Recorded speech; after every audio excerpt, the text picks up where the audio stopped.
ang ilong. About the Chinese spy na nahuli. Sir, merong, aside dun sa Chinese spy, may dalawa na kababayan natin na di umano'y kasabwat or DDS yun, DDS. kasabwat dun sa sir, sa mga activity niya. Di ba sir, parang nakakalungkot na mismong kababayan natin yung nagtatrader sa bansa natin? Alam mo, historically, our struggle for independence, marami na talaga tayong mga kababayan Pilipino na naging traitor. So, kung nalulungkot ka na may makita kang traitor na ganyan, magbasa ka lang sa social media, marami na rin yan sila. No? Maraming trolls dyan na nagpapakalat ng maling impormasyon pagdating sa West Philippine Sea. And I think these are traitors. No? The mere fact that you are going against the factual narrative of our government when it comes to the West Philippine Sea, you don't really have to go that far, no? Na makakita ng tumutulong sa actual na Chinese spy. Sa social media lang, no? May mga YouTube channels din yung mga yan.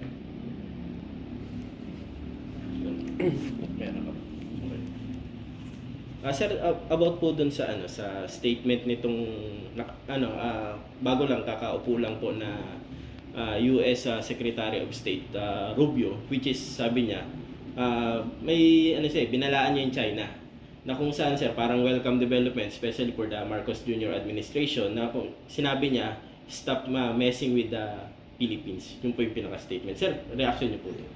Well, ito nga yung sinasabi ng mga trolls, no? Sabi kasi ng mga trolls, pag na-elect na daw si President Trump, wala na daw tayong aasahan. Ang isang katulad ko daw na American lapdog, hindi na daw mapapansin, eventually will be in our own pagdating sa laban natin sa West Philippine Sea. But so far, kung titingnan mo, not just for Senator Rubio, no, who is the recently confirmed Secretary of State of the United States, ang naninindigan lamang sa China, hindi lang siya. No? Most of those appointed, soon to assume cabinet officials ng Trump administration have already long record of being hawkish against the People's Republic of China. Ang nagsasabi lang naman na wala na tayong aasahan sa Trump administration, mga trolls lang din di ba? But in reality, whether it is a Republican or a Democrat sitting president, alam natin na both parties are supportive of our fight in the West Philippine Sea. That both parties are supportive against Chinese aggression and violation of international law. So, as of this time, kampante naman tayo na ang nasimulan na deepening security alliance that we have with the United States will remain to be the same under this current administration. Sir, doon lang po sa may monster ship po. Kasi meron sa mga kababayan natin ang nagsasabi na wala daw kayong ginagawang dyan para umalis po ang monster ship sa West Philippine Seas. Sir, ano pong action po ang ginagawa niyo po doon? Alam mo, there are three ways for me to respond to that question. No? Ang unang tanong dyan, na maintindihan naman natin ng mga kababayan nating Pilipino, no? Dismayado na sila sa harassment ng China na yan. And this has been happening for more than 2 weeks already. No? So, ang una dyan, natanong ng mga Pilipino, I think this is a valid point. No? Kailangan lang talagang i-explain na maayos. Ang unang tanong, bakit daw hindi kasi natin ipadala ang Navy ships na para paalisin yung mga yan? Well, my first response to that question is because, gaya na sinabi nga ni Pangulong Bongbong Marcos, we are peace-loving nation. We are not instigators of war. So as much as possible, we don't want to escalate the tension.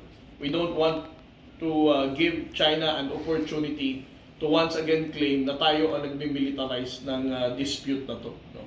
So, as far as the government is concerned, we have deployed Coast Guard white ships because we do not want na tumaas pa ang tension dito.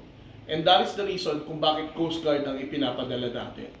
Pangalawang tanong, bakit daw ba ang Coast Guard hindi talaga i-water cannon agad, no? Or itulak yung monster ship? No? My response to that, well, in a practical sense, a monster ship has an overall length of 165 meters. Obviously, we do not have such power capacity para sabihin we're going to drive them away. No? And again, we go back to the guidance of the President na we are still going to deal with them in accordance with the law. We're still going to deal with them professionally. Hindi natin yan dapat sabihin na i-water cannon namin kayo kasi encroaching na kayo sa exclusive economic zone natin. Ang ginagawa natin is we document their illegal presence and we challenge them to radio in an hourly basis. Imagine, oras, we are reminding the Chinese government that they are within the exclusive economic zone and that they do not have legal authority to conduct maritime patrol sa loob ng exclusive economic zone natin. We are mentioning the Philippine Maritime Zones Act, the UNCLOS in which they are a party to that convention, and the 2016 Arbitral Award. Sinasabi natin ito not just for the Chinese government to understand kung ano ang mga batas na binabiolate nila, but even for the international community and our local audience. Sa totoo lang, sa ganitong paraan, hindi lamang China ang nalilecturean natin dito, kundi pati ang mga kababayan nating Pilipino. Ano ang basihan natin para paalisin natin ang China?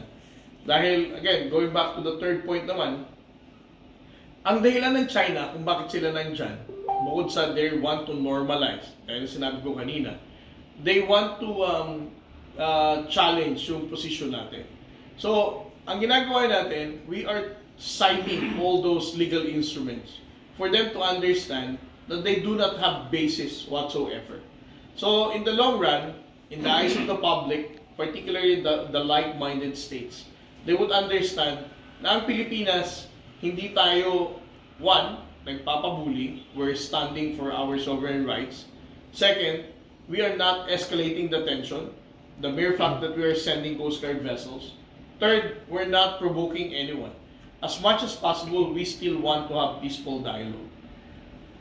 And, may pala pala. Follow. Sir, teka lang, sir.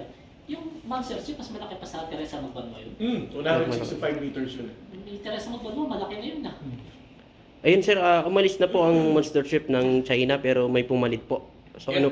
ano pong hakbang ngayon na ginagawa po ng ating Well, Pilipinas? ang China Coast Guard 5901 is identified as a monster ship because it has an overall length of 165 meters. Ito ang pinakamalaking Coast Guard vessel sa buong mundo ngayon. Pinalitan siya ng another Coast Guard vessel, ito yung 3304, no? But this China Coast Guard vessel is not also a small vessel. It has a length of 111 meters. Ibig sabihin, mas malaki pa rin siya sa Magbanwa at mas malaki pa rin siya sa Gabriela Sila. So, kung ang tanong mo naman ngayon, nasa na sila, no? Kung nagpapalitan. Etong mga Coast Guard vessels na to, nagpapalitan lang sila dun sa area of operation nila, which is 60 to 70 nautical miles na china-challenge nga natin since January 4. Kung magpalitan sila doon, ang ginagawa naman ni Monster Ship, nandun pa rin naman siya sa loob ng ating exclusive economic zone. Dahil lumilipat lang siya, pupunta lang siya sa Baco de Masinloc.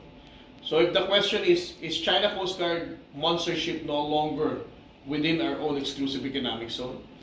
It's still there. It's still within our own exclusive economic zone. Hindi na lang siya lumapit. Napalitan siya ng another Coast Guard vessel at a distance of 60 nautical miles. Thank you sir. Sir, may mga vlogger kasi sa kabila, sir, na sinasabi nila sa kanilang YouTube channel na kapag umupo yung mga amo nila sa 2028 daw, mas okay na raw tayo maging probinsya ng China para raw umunlad yung Pilipinas kasi alam naman natin na maunlad yung China. Anong masasabi niyo sir sa mga ganung vlogger na okay lang maging probinsya tayo ng China? Well, una sa lahat, no? Kung ang mga boss nila, umaasa pa ba sila upa? Sir, umaasa pa. I mean, looking at the surveys right now, 91% ng Pilipino aware sa nangyayari sa West Philippine Sea. Kung ako, whether you're from Class A, Class B, Class C, kapag tinignan mo yung Octa Research, and even those sa laylayan ng lipunan na sinasabi natin, classes E, F, they're all aware kung ano ang ginagawa ng China sa West Philippine Sea. kung ikaw, buboto ka by 2028, sa ngayon pa nga lang, 91% na. Alam na natin kung anong pinagdadaanan natin sa China, di ba? Secondly, hindi ba na-try na natin yan nung nakarang administrasyon? Sabi nila, close si Tatay Digong tsaka si President Xi Jinping, di ba? And yet, the Filipino people still experience harassment. No?